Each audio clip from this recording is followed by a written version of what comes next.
What is going on, good people? Welcome back to the channel. I hope everyone is doing well out there. Here's a fun fact about me. I do not like to carry a lot of camera gear. Now, don't get me wrong, I have a lot of camera gear, but regardless of if I'm shooting solo, going on a group photo walk, or doing some combination of photography and filming these YouTube videos, I try to set myself up with a slim carry so that I can be nimble, afford for a lot of walking, and overall just not develop back problems. So what I'd like to do is share with you all the gear that I bring with me on shoots and how I set myself up with different combinations as a one-man band for an overall slim carry. Let's go ahead and get into it, y'all.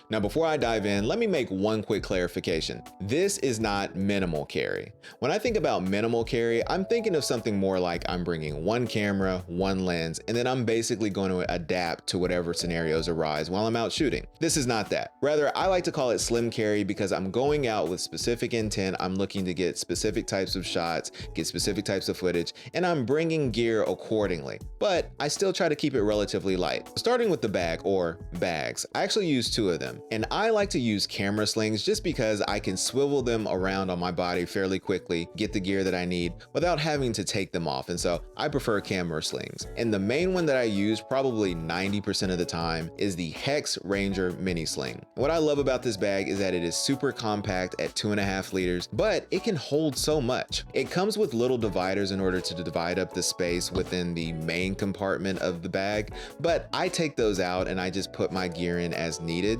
You may remember it from my A7C II versus X-T50 video where I was able to fit in the A7C II, the Fuji X-T50, the DJI Pocket 3, and even some additional accessories. It has the main compartment, a little inner zipper compartment to hold your smaller accessories, a front zipper compartment to hold your cell phone, a battery charging case, or some other slim item, and it has some nice straps in order to hold a mini tripod if you want to bring one of those with you. It does have a quick release shoulder strap, so if I want to get the bag off me fairly quickly, all I got to do is press that quick release in and I can detach the bag fairly quick. Now, the second sling bag that I use when I want to have a little bit more capacity but still maintain a relatively slim carry is the WANDRD Rogue 6-liter sling. It basically does the same things that the Hex Ranger Mini Sling does. It just has more compartments, more capacity. It allows me to bring a larger tripod, and yeah, it's a great bag. And what I love about both of them is that they have these really nice materials that are weather resistant, durable, so that while I'm out and about moving, I may bump into things. It might be a rainy day. I know my gear is protected. And so those are the bags that I use for my slim carry. Cameras and lenses. Now, first off, I want to give honorable mention to the Sony A7IV and Viltrox 24mm f1.8 that I'm filming on right now. This is a setup that doesn't really leave the office, but I just wanted to give mention to it. But getting into the cameras that I actually do bring with me, starting with the Sony A7C II, it's basically a Sony A7 IV in a smaller, lighter body, and it is a hybrid beast. It shoots really high quality, pristine photos, and it also shoots really high quality video. It has a dual base ISO of 800 and 3200, so low light video is pretty good. It's not like A7S III or FX3 or anything like that, but it does the job, and the overall video quality coming out of this camera is really great. It's been really useful for my YouTube videos. As far as photography goes, I mainly shoot portraiture on the A7C II, but recently I have been getting into street and environmental photography, and for that I've been using the Viltrox 28mm f4.5 lens, and I've also been using the Viltrox 40mm f2.5 lens. Now, for my portraits, I do use the Sony Zeiss 55mm f1.8 and the Sony 85mm 1.8, and for video I use the Sony 16-35 f4 power zoom lens, and when I want to get a little bit of extra reach for video, I pull out the big boy. I use the Sony 24-105 f4G lens. Now, moving right along, getting into my Fuji cameras. As you may or may not know, if you're new here, I have the Fuji X-T50 and the Fuji X-M5. Now, technically the Fuji X-T50 is my highest resolution camera at 40 megapixels, and I mainly use that for photography because it just has so many great photography features. As I mentioned, it has that 40 megapixel sensor, it has IBIS, so if I want to slow down the shutter and still still shoot handheld, I can do that. It has the film simulation dial, which I actually use quite a lot going between classic chrome, Astia, nostalgic neg, and just really dialing in the film simulation for the scenario that I'm shooting in. But that's not all. It also has 7 custom settings in order for me to set Fujifilm recipes, and so lots of good photography features there. It is actually starting to become my main photography camera, and yeah, I love it. Now with the XM5, I kind of see that as like a second A7C II, just a lot smaller. It is a hybrid beast. It shoots really high quality photos. You still get the Fuji film simulations and you can program in recipes, but then you switch it over and it shoots really high quality video. It has 6.2K open gate. It has 10-bit video, F-Log2. It has so many video capabilities and photo capabilities, and so it's just a great little hybrid camera. And it's so compact, so I feel like I want to bring it everywhere just to document. But as far as the lenses that I use between these two cameras, of course I use the Fuji 27mm f2.8. That's kind of a staple, but I also have the TTArtisan 27mm f2.8. For portraiture, I have the Viltrox 56mm f1.4, and I have the Brightin Star 35mm f0.95. Now that's a manual lens, but I feel like it does not get enough credit because that f0.95, that bokeh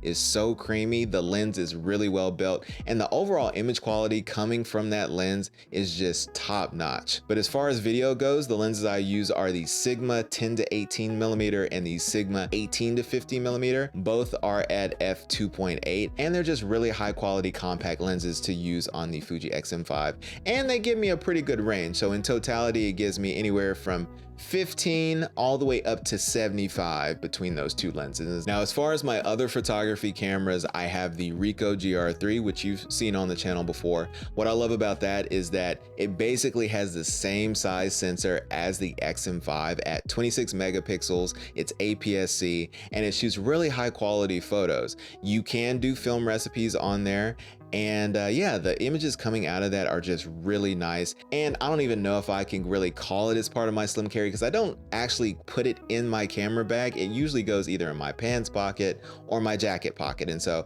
it pretty much goes everywhere with me. And then my other point and shoot is actually a film camera. It is the Pentax Espio 115G. I'm gonna be honest with y'all, I haven't really gotten into film shooting just yet. This camera was meant to be my gateway. So far it hasn't taken, but I'm trying to bring it with me more, and so that's the film camera that I'm basically using or bringing along with me when I go on shoots. Additional video cameras include the DJI Pocket 3, which is an excellent little vlog camera. It's pretty much just a little camera you bring along when you want to film on the go, but you don't want to be too conspicuous. It has that nice built-in gimbal for smooth footage. It does shoot in log and 10-bit, so you can color grade the footage. It has 24 frames per second, which I love. It has 4K 120 frames per second, and yeah, it's just an overall really good little vlog camera. Now for my POV cam, I have the DJI Action 4, and that's basically what you're seeing when I'm on the go shooting, just getting that point of view of me actually taking the shots. The last camera is what I like to call my little wild card camera,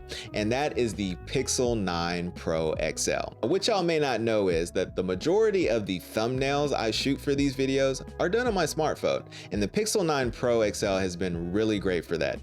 Pixels have a reputation for shooting great photos, and it does not disappoint. It's able to help me get shots of the cameras that I'm using, the scenes that I'm at, in order to really create some really good thumbnails.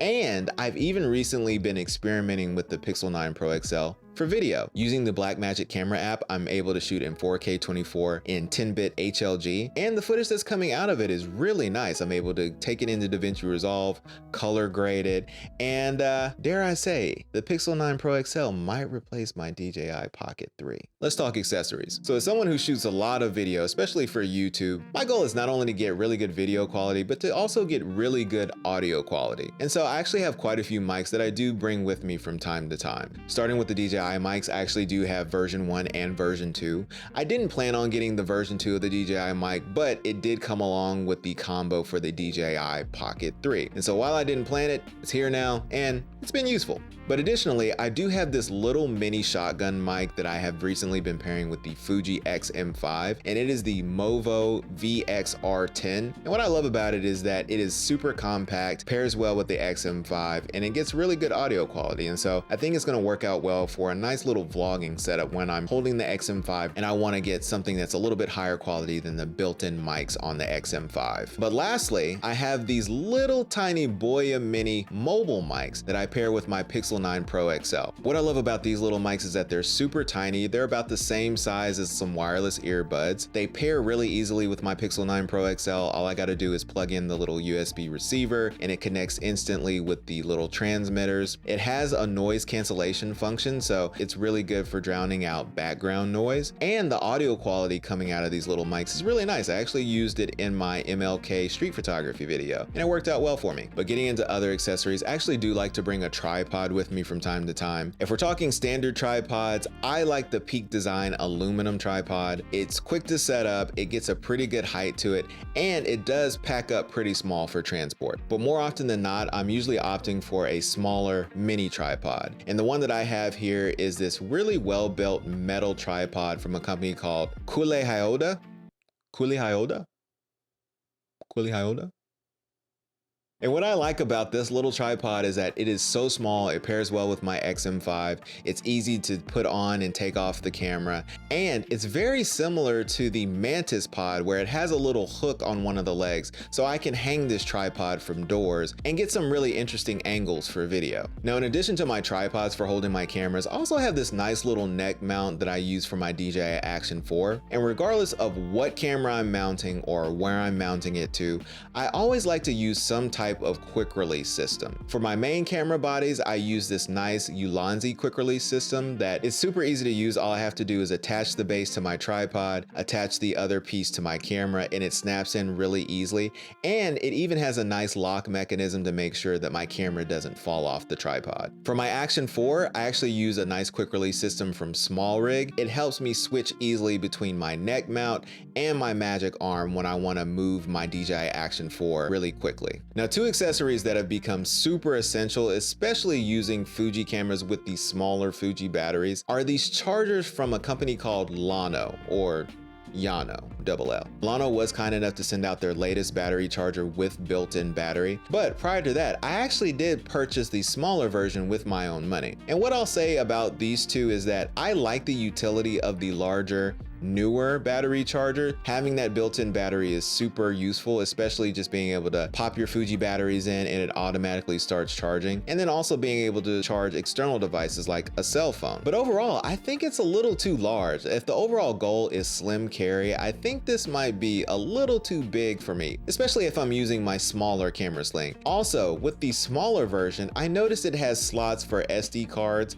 while the larger version does not, and I thought that was kind of a weird omission in my opinion. You know, it would be nice to have those slots for SD cards. But overall, these chargers have been super useful for quickly recharging my Fuji batteries. I also have a slim battery charger for my DJI Action batteries as well, so just being able to keep all my batteries topped up has been great. But the rest of my accessories include these indie filters that I use for shooting video with the X-M5 and the A7CII. I also occasionally carry this little light, this Amaran Ace25C. This light gets super bright and it has a magnetic back, so if I'm out and about and there's a metal surface, I can just mount it to that surface in order to set it up. And yeah, it's been super useful. And then the last little thing, another occasional thing, is this nice little mobile gimbal that I recently got for using with the Pixel 9 Pro XL. It's very similar to the new Insta360 one that came out, but it's a lot cheaper, doesn't have quite as many features, but it does the job and it folds up really nice and compact. But yeah, y'all, that is all my gear for a slim and compact carry. Like I mentioned earlier, it is not meant to be minimal, but more to be